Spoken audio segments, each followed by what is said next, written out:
Hello there. Welcome back to the R.M.Williams Outback podcast, where we shine a light on all the absolutely fantastic things that are happening and the fantastic people away from the bright lights of our cities. We focus on the 3 R's of Australia. That's remote, rural and regional. We're just like the beautiful R.M. Williams Outback magazine, except for your ears. I'm Terry Cowley, one of the journalists on the magazine and also your podcast host. Settle in with us and you'll get to meet some really great people, and I don't mean me. Have a question? Find out more at outbackmag.com.au. Welcome back to the podcast. Today I am joined, he's a serial guest almost now, the author Grantlee Kieza. We're going to talk about Matthew Flinders. Now, why would we be specifically talking about Matthew Flinders, the great explorer right now? Well, in issue 163, our big feature is on the mapping of Australia, from right back from the earliest maps of the stars by our First Nations people right through to the European explorers, and including modern day mapping with GPS and all that sort of wonderful technology. Grantlee was quoted in that story because he has written a book about Matthew Flinders. And of course, Flinders' exploration and his mapping of Australia is really, really key to that story. So before I let Grantlee jump into the conversation, which obviously I'm very keen to do, I thought I would just read a little bit from his book, because it really does put Flinders in context for us.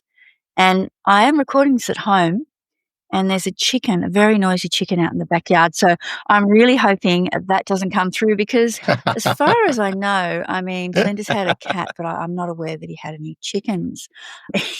In 1810, Matthew Flinders made his final voyage home to his beloved wife, Anne, his body ravaged by the deprivations of years of imprisonment by the French.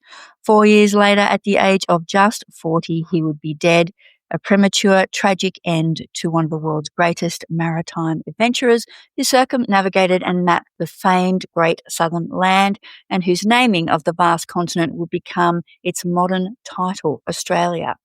Flinders took to the sea at age 16, inspired by the story of Robinson Crusoe and the adventures of Captain Cook, swiftly climbing the ranks to fight in a decisive naval battle of the French Revolutionary Wars. After sailing to Tahiti with William Bligh, Flinders was drawn to adventure, and by 1801 he was in command of an expedition to uncover the true nature of the great continent of the Southern Ocean. Grantlee's sweeping biography tells the story of the fearless, sharp-eyed, handsome Flinders and how he became one of the world's most intrepid explorers. It's a story of a great love for the sea, for connection, and of friendship, accompanied by his Aboriginal interpreter and guide, Barngari, and his beloved rescue cat, Trim. Flinders explored the furthest reaches and rugged coastlines of Australia. It's also a story of technical brilliance. Flinders' meticulous charts gave us the first complete maps of our continent, which are so accurate they are still used today. And Grantlee, I know you haven't seen our story yet, but that we open up with that amazing map that we're referring to there. Terra Australis? Yeah, the Terra Australis map, which, as we said, is still used today, and was it really the first to sort of isolate this continent as an island? Oh, well, Matthew Flinders was the guy who not only gave Australia its name, but he did prove that Australia was a separate continent. There was always a suspicion that in the northern part of Australia, at least, it was somehow connected to Asia. But his voyage on the Investigator proved that we were a separate continent. And as I say, he gave Australia its name. He really does deserve a great place in Australian history. So in our story, we've also got some of those earlier wild maps, of sort of strange shapes of Australia, and then unfinished, but definitely, as you say, joining on to other land masses. So it's fascinating to see the evolution of that.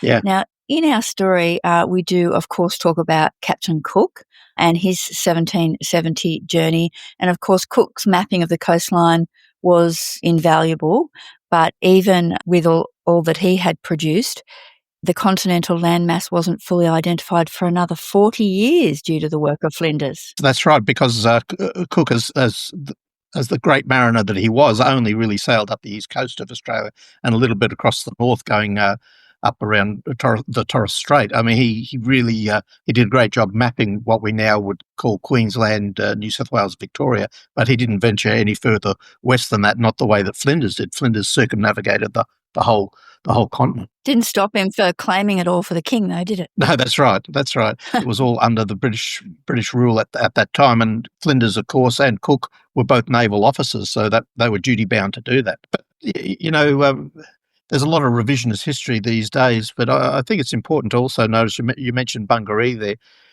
Matthew Flinders was one of the very first of the British colonial officers to really embrace Indigenous knowledge, and he always spoke in glowing terms of Bungaree, even in the book that he wrote, A Voyage to Terra Australis, and he called him his worthy and brave friend, and they remained friends for the whole time that Matthew Flinders was associated with Australia, and he relied on Bungaree a lot, and they would even go so far as to have little japes with each other.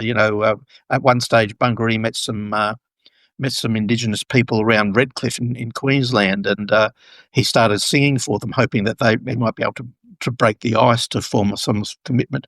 And Matthew Flinders wryly noted that even amongst his own people, Bungaree was regarded as a poor singer, so that little bit of glad handing didn't really work. So they were great friends, and they journeyed together for a couple of years on different voyages.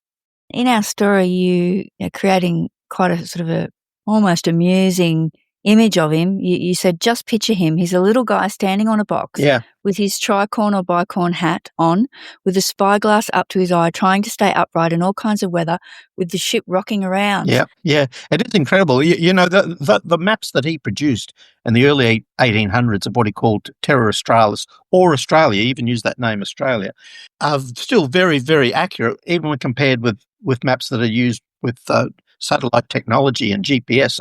And Flinders made those maps.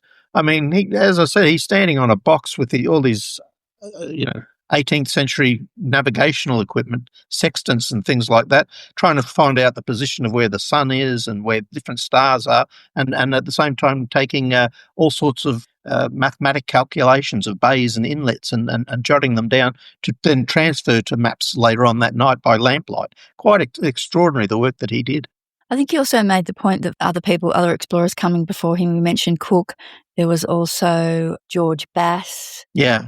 Bass sailed with Flinders. Bass and Flinders were a combination for a while. Right. Flinders apparently called it the last mystery of geography, and really appealed to his mentor, Joseph Banks, for help in getting a team together to solve it. Yeah, that's right. I mean, Flinders from a very, very early age just had such an inquiring mind, and he wanted to know everything that was out there. When he was a little kid, his dad, whose name was also Matthew Flinders, and he was a country doctor in Lincolnshire in England, he would take him to the port of Boston in Lincolnshire, and there Matthew would see little fishing vessels and ships at port, small ships at port, and he was just fascinated by where they might go.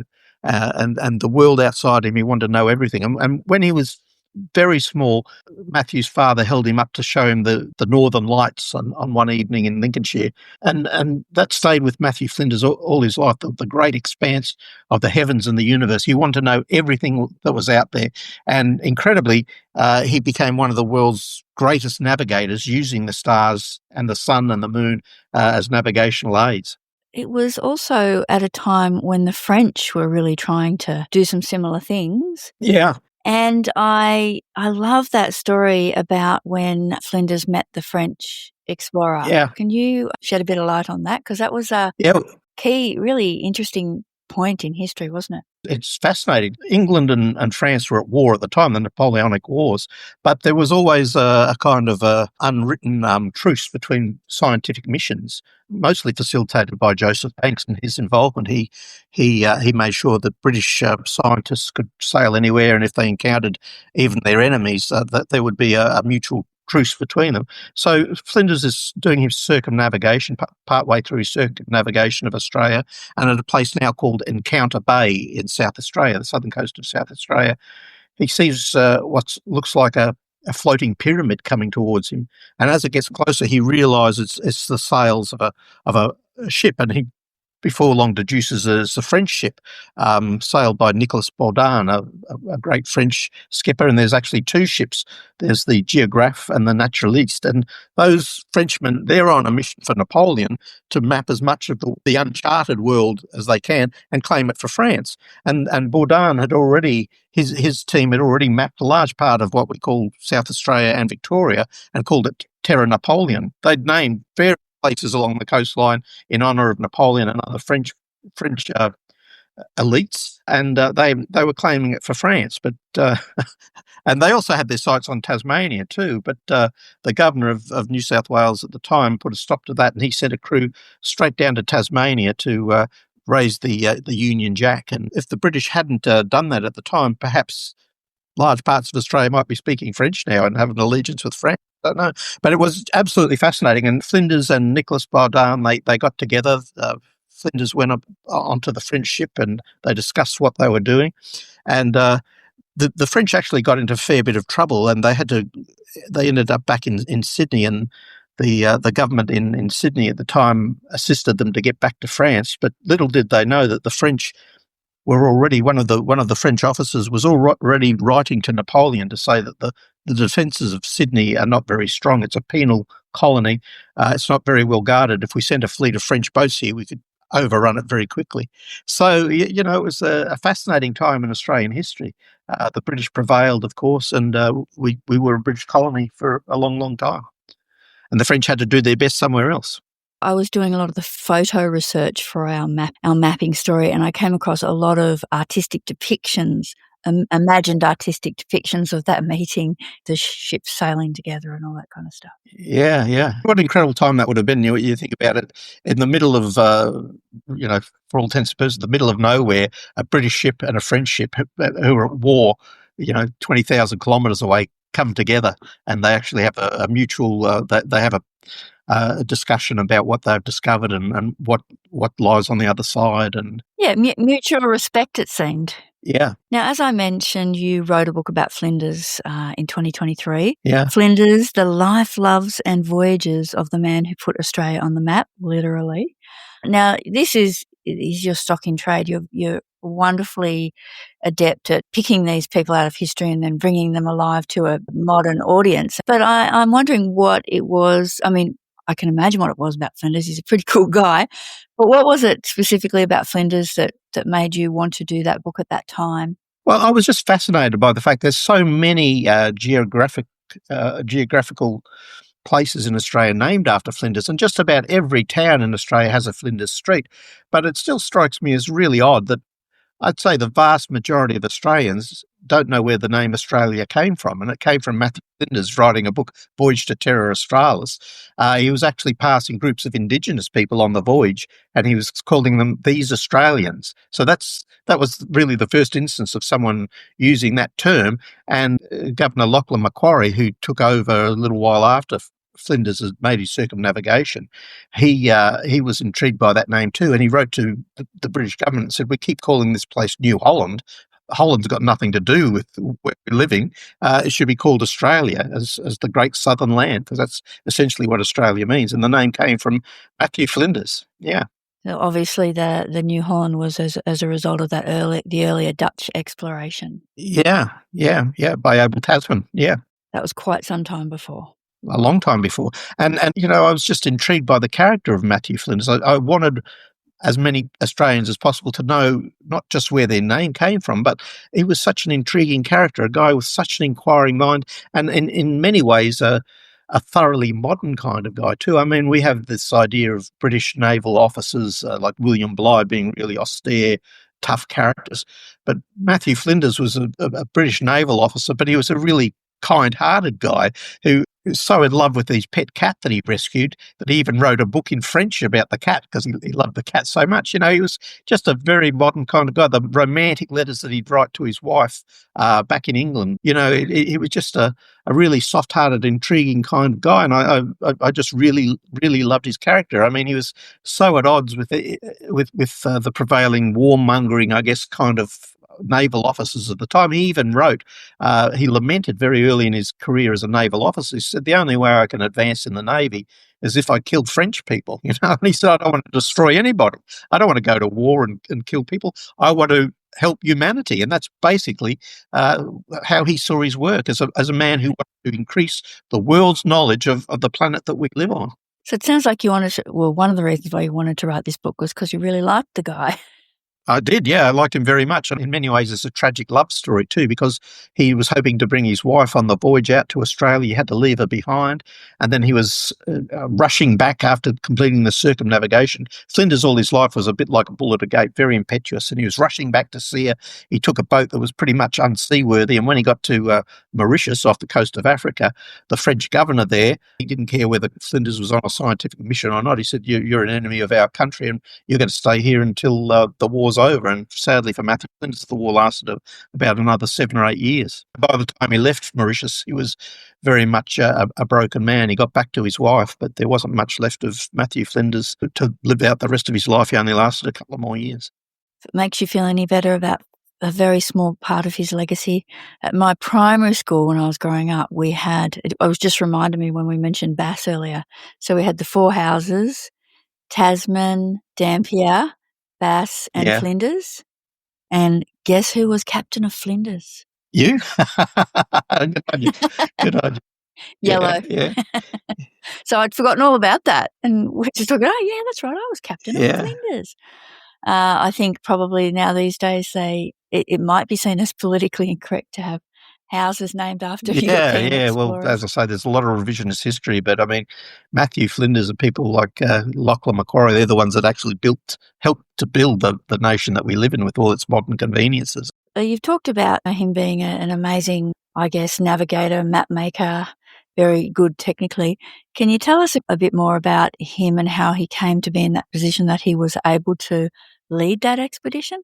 Well, he was just a very enterprising young man. I mean, he went to sea with the Navy when he was about 16, and before long he was sailing with on the expeditions of William Bligh, the breadfruit expeditions, and he actually visited Tasmania. So, as a young midshipman, he was learning everything he possibly could from his more senior officers, and he learned a lot off William Bligh.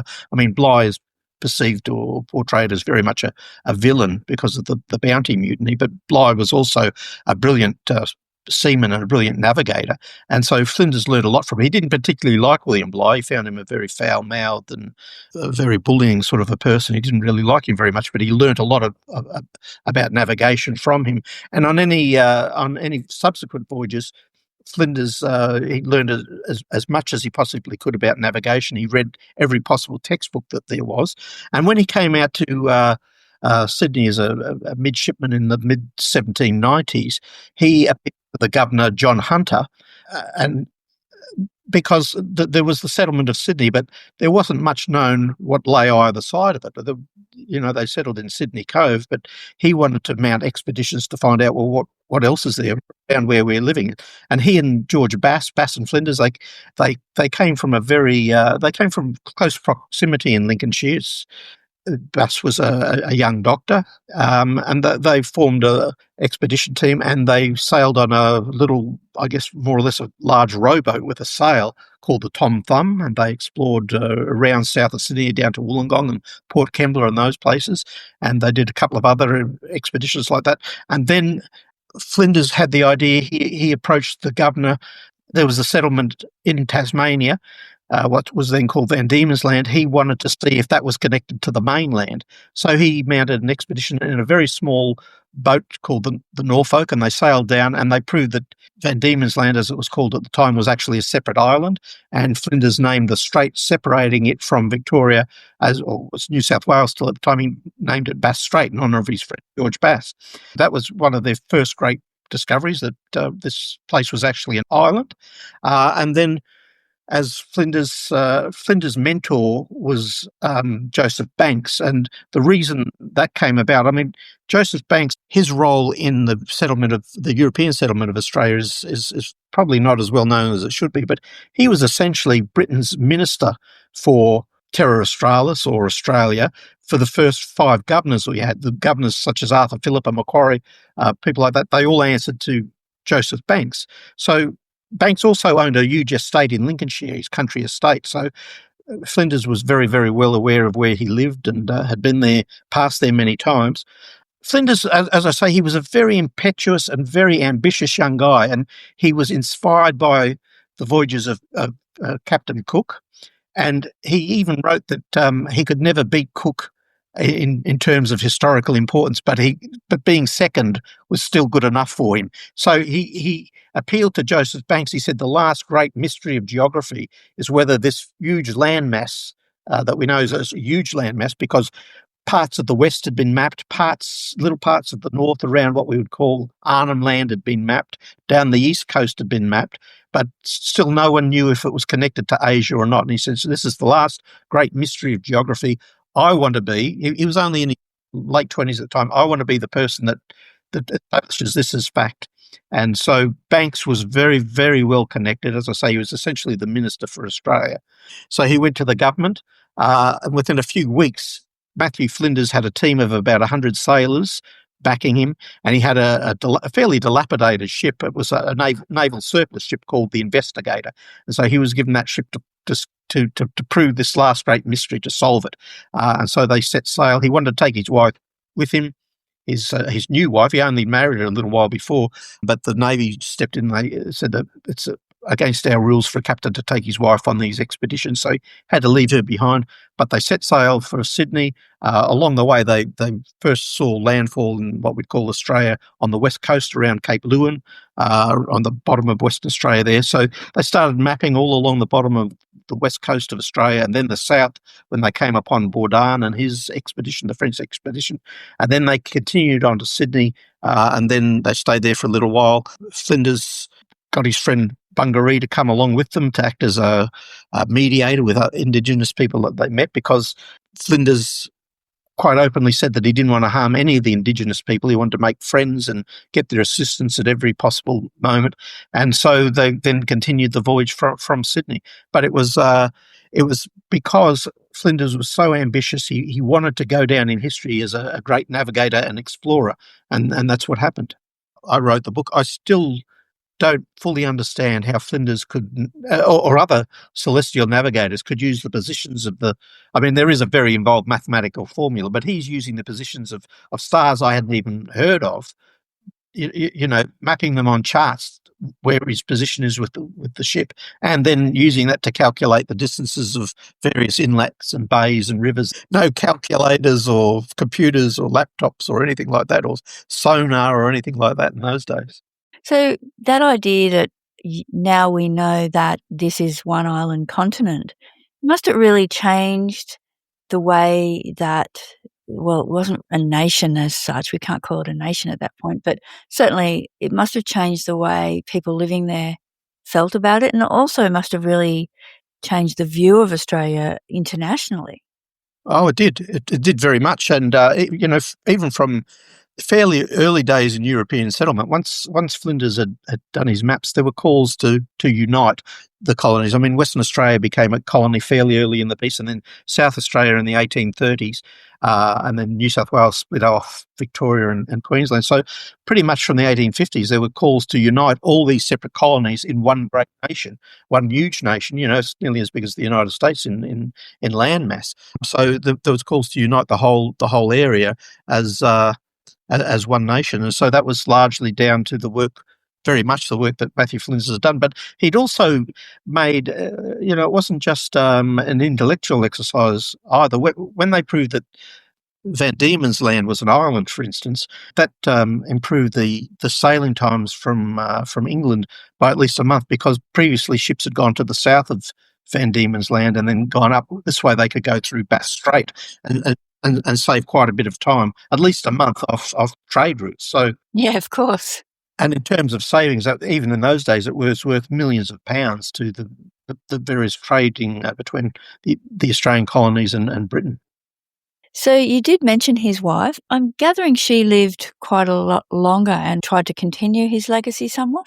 Well, very much. She, of course, was heartbroken by what happened to him. He kind of married her in haste because he was going on the voyage in he was in love with her and he didn't know quite what to do, and he married her in haste, hoping that she would come with him. But at the last minute, the Navy stepped in and said he wasn't to take her.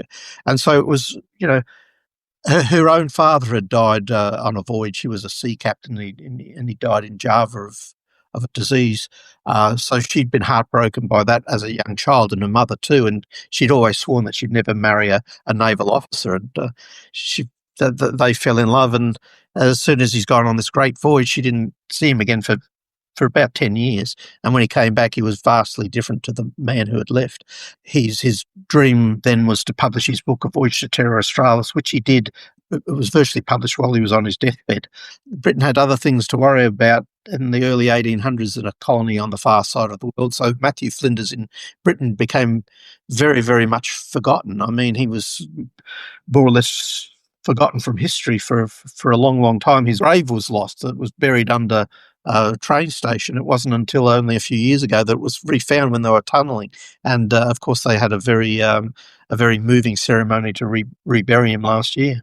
Yeah, on what would have been his 250th birthday. Wow. What do you see as his legacy today, and why should we be talking about him today?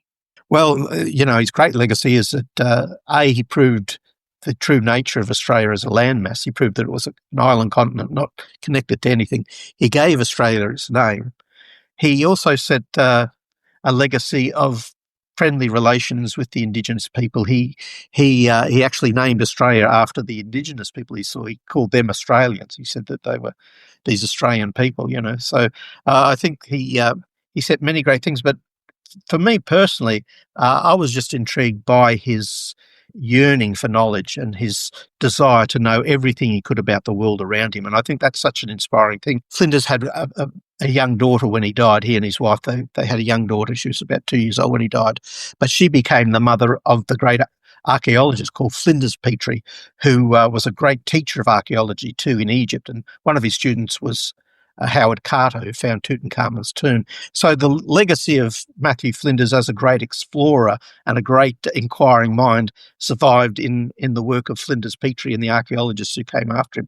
And in fact, the same techniques that Flinders Petrie had pioneered were used to remove the casket that Matthew Flinders had been buried in from its tomb underneath the train station. So a really fascinating life that had gone full circle.